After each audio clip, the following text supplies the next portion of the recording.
A uniformly charged conducting sphere of rate of 6.6 meter diameter. So you have a conducting sphere again. So this conducting sphere has the diameter. So what is the diameter? For example, if you have the sphere means this is the diameter. Diameter is the line which is passing through the center of the sphere. So what is the diameter of the sphere? So better I will write what is given. So the diameter of the sphere d, which is equal to 0.60 meter. And from this you can easily find the radius. So now I'm going to find the radius. So the formula for radius r, which is equal to the diameter divided by 2, which is given by 0.60 divided by 2, which gives you the answer of 0.30 meter. Clear? Okay. So you have a conducting sphere and the charges are distributed uniformly, and then the sphere have the diameter of 0.6 meter, and it has the surface charge density value also. So what is that surface charge density? They are mentioning the sigma. Sigma is the surface charge density. What's the value? The value for the surface charge density is 5.7 microcoulomb per meter square. So what is the value of micro? The micro value is 10 to the power of minus 6. So I have to write 5.7 multiplied by 10 to the power of minus 6 coulomb per meter square. And again, you have to deal with three questions. In the first part of the question, we are going to find what should be the net charge on the sphere. So that means we have to find the value of the charge. So first of all, we are going to find the value of the charge. And in the second question, so what we are going to do? We are going to find what is the total electric flux leaving the surface. What is the flux? The flux is nothing but phi or phi. Am I right? So phi value we have. And the third part, what we are going to find? We are going to find what should be the net flux through the concentric Gaussian sphere of radius 2 meter. Suppose if the sphere of radius will be 2 meter, what should be the flux? They are asking.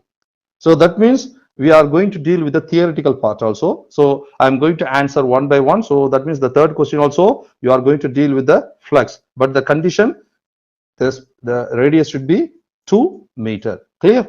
Okay, now the radius in the first part, the radius is 0.3 meter. Am I right? So if your radius of the sphere will be 2 meter, what should be the flux? So you have to find. So let's start with the first part. What is in the first part? We are going to find what should be the value of the charge. So already we studied the formula for the surface charge density. From the surface charge density, we know the formula. It's charge over area. Am I right? Clear? And from this, I'm going to find the charge.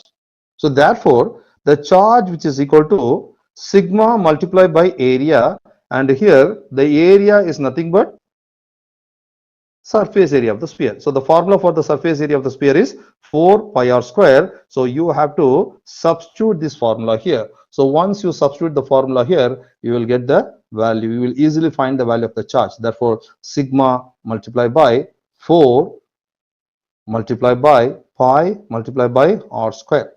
Clear? Now I am going to substitute the value. So what's the value of the sigma? They already gave the question, the value in the question. So it's 5.7 micro. So 5.7 multiplied by 10 to the power of minus 6 multiplied by 4 pi multiplied by radius of the sphere. What is the radius of the sphere? The radius, because the diameter is given, from the diameter we can easily find the radius. So the radius is 0.30. Am I right? So therefore 0.30 the whole square. So now I'm going to find the value of the charge. So take your calculator. 5.7 10 to the power of minus 6 multiplied by 4 multiplied by pi multiplied by 0.3 square, right? So the answer I got is 6.45. What's the answer?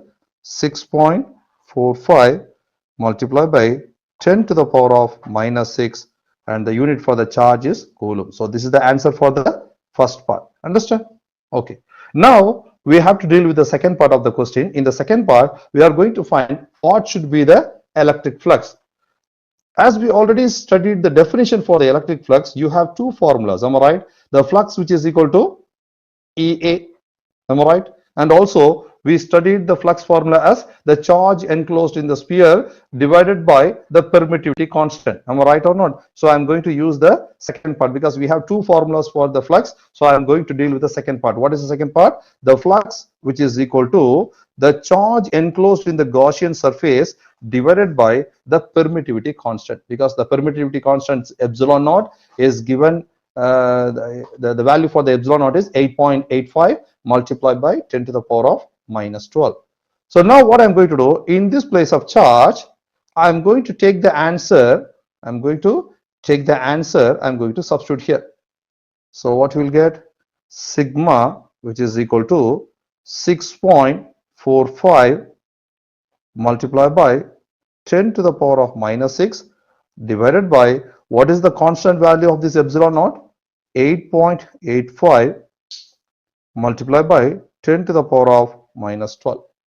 Now I'm going to find the value of the flux. So what's the value of the flux?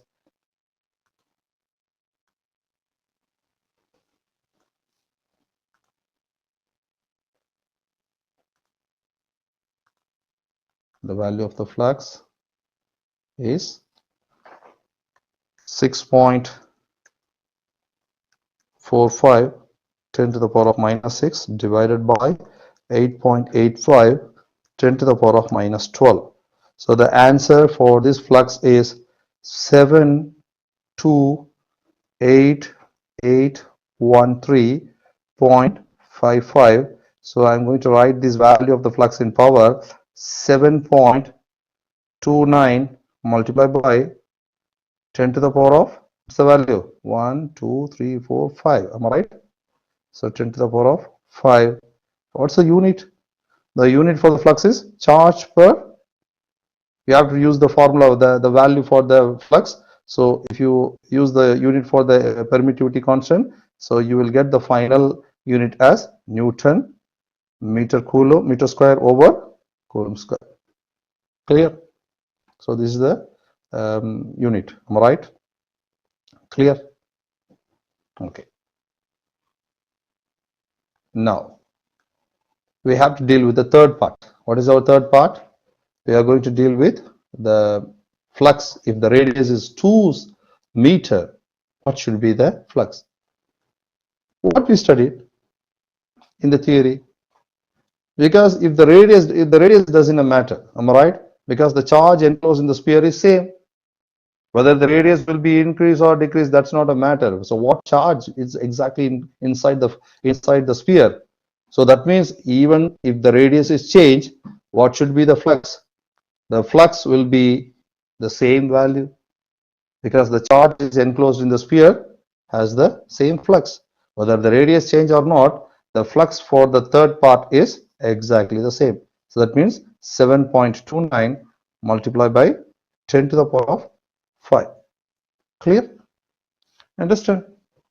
So this will be the answer. This will be the procedure to solve the question. Understand? So how we got the answer for the third part? It's very easy, because what they mention, again, please read the question. I will explain one more time. So here, initially the sphere radius is 0.3, but now what they said, if the sphere radius is 2 meter, what should be the flux? The radius doesn't matter here. Okay, even if your radius increase, because the charge sitting inside the sphere will be the same. So based on the charge, the flux will be there. Am I right? So that means if the radius change, it has no issue with the flux. So what answer we got from the second part will be the same answer for the third part also. Clear? Understand? Clear, my dear? So this is the answer for the last question. That's it. Okay. Actually here the unit, I think here I mentioned is wrong, because the unit for the charge is Coulomb and the unit for the permittivity in free space is Coulomb square over Newton meter square. Am I right? So that means the unit will come like this. Am I right? So this Coulomb get cancelled with this Coulomb. Therefore, Newton meter square over Coulomb is the unit for the flux. But here I mentioned as Coulomb square. Am I right? So please kindly change this. So that means this unit is not for the flux. The unit for the flux is Newton meter square over Coulomb. So here also, what's the unit? Newton meter square over Coulomb. Understand? Clear? So if you don't know the unit for the formula, better apply the unit for each and everything. So here the unit, the formula for the flux is Q over epsilon naught. So the unit for the charge is Coulomb, and the unit for the permittivity in free space is Coulomb square over Newton meter square. So by that you can rearrange the unit. Finally, you'll get the unit for the flux. Clear? So that means the answer for the flux, the unit for the flux is Newton meter square over Coulomb. Understand?